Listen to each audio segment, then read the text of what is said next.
അല്ലാഹ്, ആ റഹ്മാനായ അല്ലാഹുവിന്റെ കാരുണ്യം അത് ചിലപ്പോൾ ചിലർക്ക് റബ്ബ് സ്വർഗം കൊടുക്കുന്നത് സുബ്ഹാനല്ലാഹ് ഷഹീദായി മരിച്ചിട്ടായിരിക്കും, ചിലർക്ക് അപകടത്തിൽ മരിച്ചിട്ടായിരിക്കും, ചിലർക്ക് അല്ലാഹു സ്വർഗം കൊടുക്കുന്നത് വളരെ വിഷമമുള്ള രോഗം കൊടുത്തിട്ട് അതിൽ ക്ഷമിച്ചു നിൽക്കുന്ന വകയിലായിരിക്കും. വേറെ ചിലർക്ക് സാമ്പത്തികമായി വലിയ പ്രതിസന്ധി കൊടുത്ത് ഞെരുക്കത്തിലാക്കിയിട്ട് അതിലൂടെ അത് ക്ഷമിച്ചു നിന്നതിനാൽ സ്വർഗം കൊടുക്കും.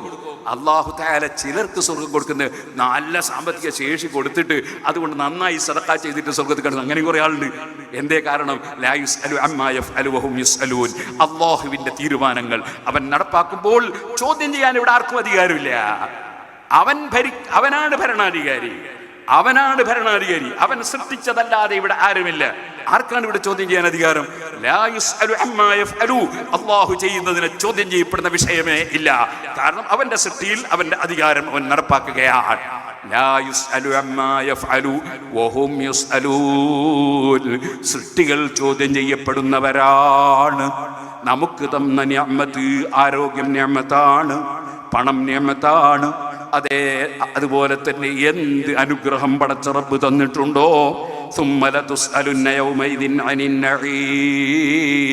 അനുഗ്രഹങ്ങൾക്ക് നന്ദി ചെയ്തിട്ടുണ്ടോ എന്നത് നിങ്ങളെ മുഴുവനും കോടതിയിൽ ഹാജരാക്കി ചോദ്യം ചെയ്യപ്പെടുന്ന വിഷയമാണ്. അതേ അനുഗ്രഹങ്ങൾക്ക് മുഴുവനും നന്ദി വേണം. ഓ സുഹൃത്തുക്കളെ, അമ്മാ ബിനിഅമത്തി റബ്ബിക ഫഹദ്ദിസ്. അനുഗ്രഹം പറഞ്ഞുകൊണ്ടേയിരിക്കണം, അനുഗ്രഹം മൂടി വെക്കാനുള്ളതല്ല.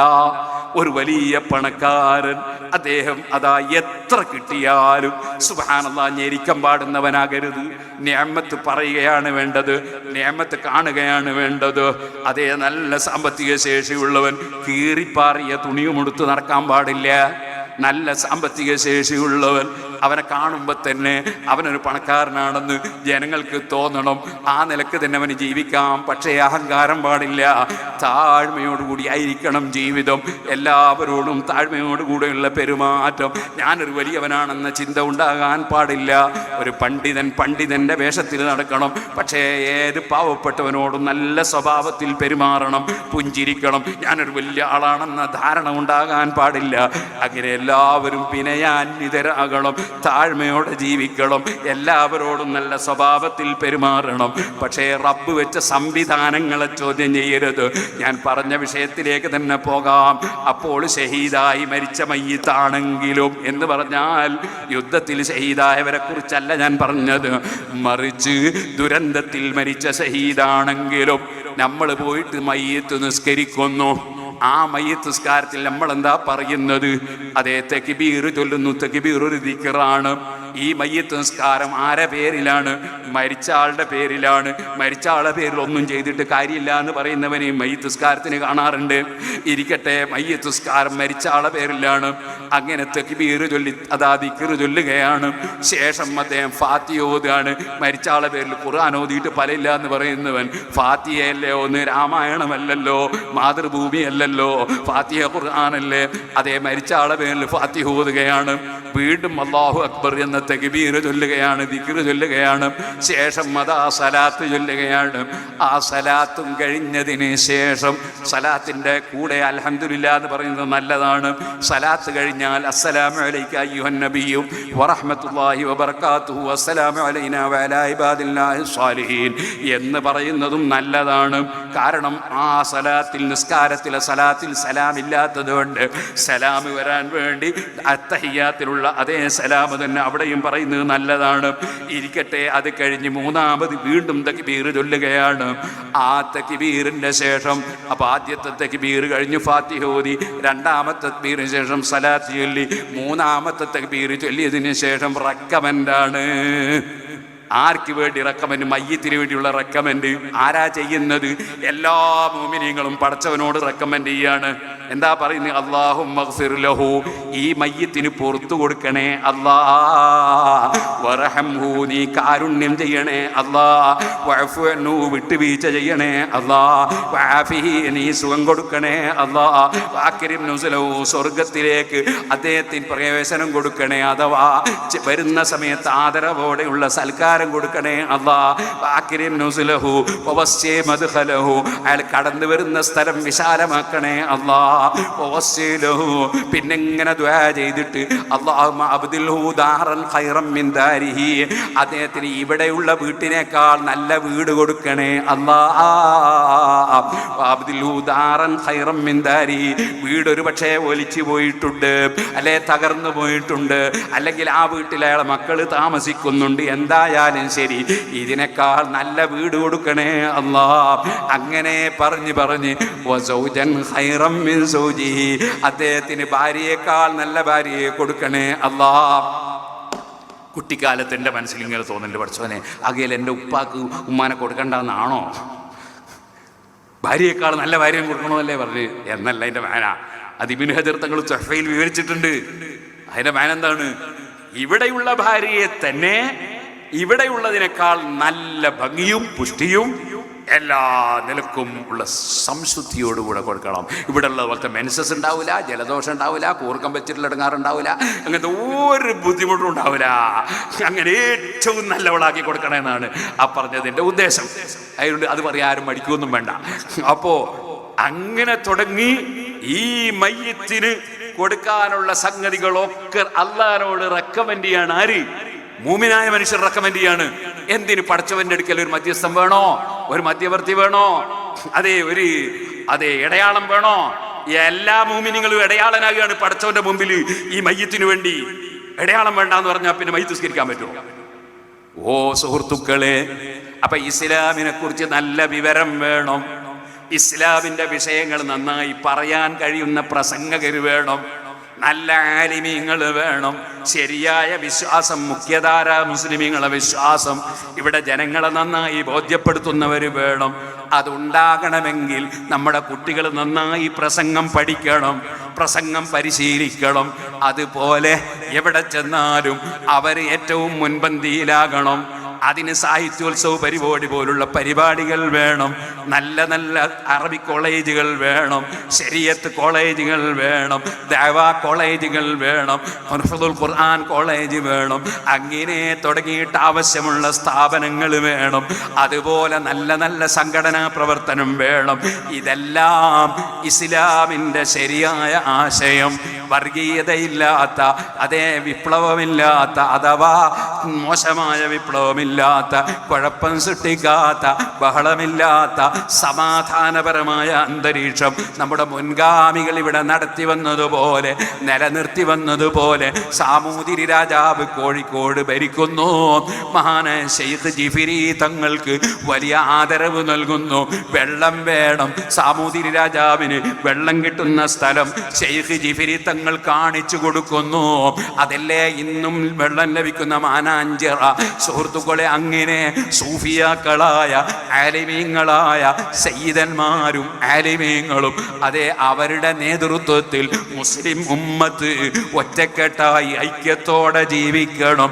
ഒരിക്കലും പണ്ഡിതന്മാരെ ഗ്രൂപ്പ് തിരിച്ച് കുറ്റം പറയരുത്, ചീത്ത വിളിക്കരുത്, സയ്യിദന്മാരെ പാർട്ടി നോക്കി നിന്ദിക്കരുത്, അതുപോലെ വലിയവരെ അവമതിക്കരുത്.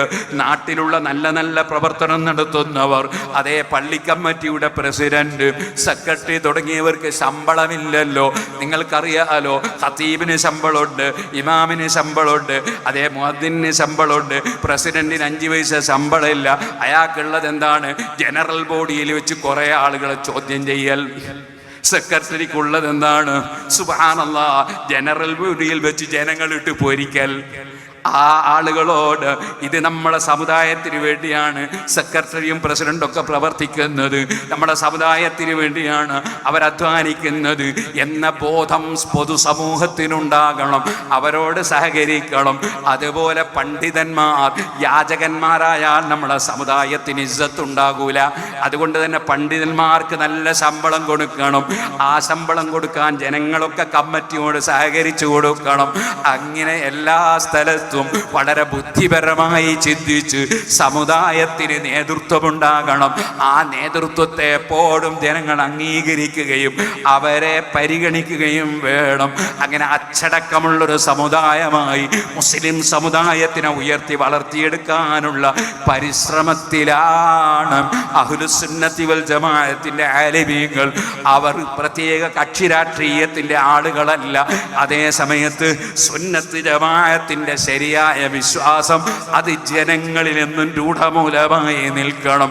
മുസ്ലിം ഉമ്മത്തിന് എവിടെയും ഇസ്സത്ത് ഉണ്ടാകണം. മറ്റ് സമുദായങ്ങളുമായി സൗഹാർദ്ദത്തിൽ വർത്തിക്കണം. നമ്മുടെ മുൻഗാമികൾ കാണിച്ചു തന്ന അതേ വഴി പിന്തുടർന്ന് ജീവിച്ച് മരിക്കാൻ കഴിയണം. നമ്മുടെ പെൺകുട്ടികൾ അച്ചടക്കമില്ലാത്തവരാകരുത്. സ്വന്തം ബാപ്പ 25 കൊല്ലം പോറ്റിയതാണ്, ഉമ്മ 25 കൊല്ലം പോറ്റിയതാണ്. ആ പോറ്റിയതിൽ ഒരൊറ്റ ദിവസം ഉറക്കമൊഴിച്ചതിന് നന്ദി ചെയ്യാൻ ഒരു പെൺകുട്ടിക്കും കഴിയൂല, ആൺകുട്ടിക്കും കഴിയൂല. പക്ഷേ അവരെ മനസ്സ് വേദനിപ്പിച്ച് കാണുന്നവൻ്റെ പിന്നാലെ ഇറങ്ങിപ്പോകുന്ന പെൺകുട്ടികളില്ലേ, കാണുന്ന അതേ പെണ്ണിനെ പ്രേമിച്ച് അതേ ബാപ്പ ഉമ്മയുടെ തൃപ്തിക്ക് ഒരു വിലയും കൽപ്പിക്കാത്ത ആൺകുട്ടികളില്ലേ, നന്ദിയില്ലാത്തവരായി നമ്മളെ സമുദായം വളരരുത്. നന്ദിബോധം വേണം, നല്ല നന്ദി വേണം. അനിസ്കുറുലി വലിവാലിദൈ, പടച്ചവന് നന്ദി വേണം, മാതാപിതാക്കളോട് നന്ദി വേണം, നന്ദി ചെയ്യേണ്ടവരോടൊക്കെ നന്ദി വേണം. അങ്ങനെ ഒരു നല്ല മനസ്സുള്ള സമൂഹമായി നമ്മുടെ സമുദായത്തെ വാർത്തെടുക്കാൻ കഴിയണം.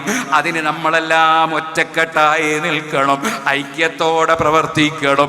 എല്ലാവരും നല്ലതിന് വേണ്ടി പ്രവർത്തിക്കണം.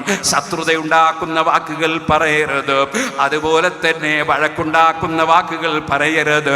ആരെയും ഇൻസൾട്ടാക്കരുത്, ആരെയും നിന്ദിക്കരുത്, ആരെയും പരിഹസിക്കരുത്, ആരെയും കുറ്റം വിളിച്ച് പറയരുത്.